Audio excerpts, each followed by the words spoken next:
আমি তার সাথে কথা বলতে চাই।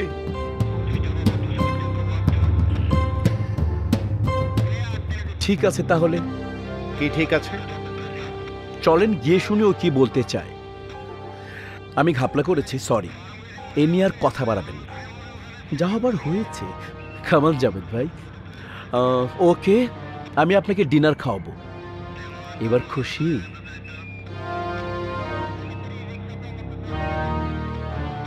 Hotel Sheraton. শেরাটন?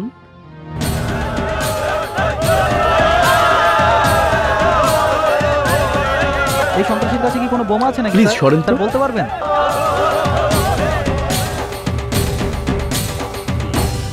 সাবধান, কেউ ফায়ার করবেন না। Hold it. চারিদিকে টিভি ক্যামেরা, প্লিজ কেউ বোকার মতো কাজ করবেন না। আপনার সাথে এরা কারা?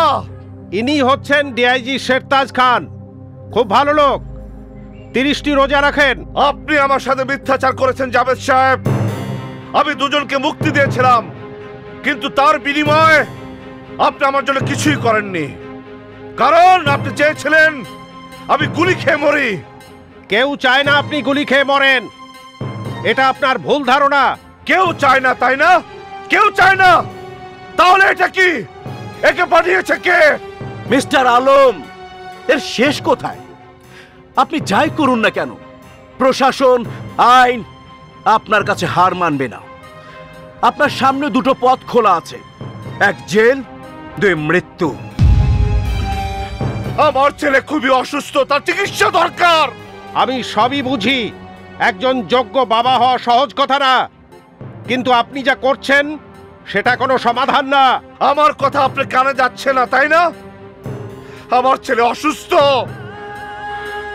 মানুষ যখন অসুস্থ হয়, সে গরিব হোক, নিঃস্ব হোক, অসহায় হোক, তখন তার চিকিৎসার দরকার হয়।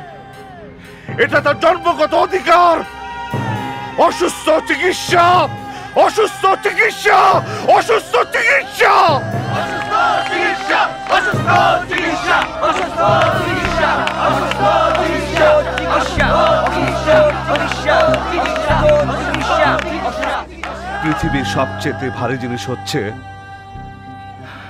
বাবার কাঁধে ছেলের লাশ। এই ভার আমি বহন করতে পারবো না। আমার কাঁধে ওর লাশ উঠবে না, ওর কাঁধে আমার লাশ উঠবে। এটাই প্রকৃতির নিয়ম। আপনার কি মনে হয় এই মানুষগুলো আপনার দুঃখে দুঃখিত?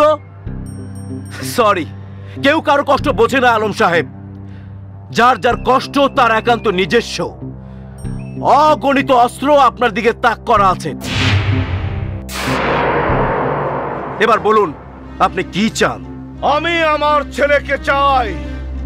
আমি আমার ছেলেকে ইমার্জেন্সি রুমে চাই। আপনি আমার ছেলেকে দিন, আমি আপনার পুলিশ ফেরত দেব। আমার ছেলেকে যদি নিয়ে আসেন, তাহলে আমি আত্মসমর্পণ করব। কোনো ঝামেলা হবে না, রক্তপাত হবে না। সবাই নিরাপদে যে যার বাসায় যাবে। যান, আমার ছেলেকে নিয়ে আসেন, যান।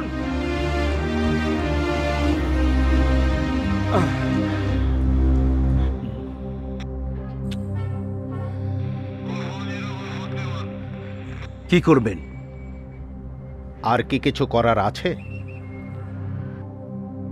স্যার, আমাদের কাজ হচ্ছে জিম্মিদের মুক্ত করা, নতুন করে জিম্মি তৈরি করা না।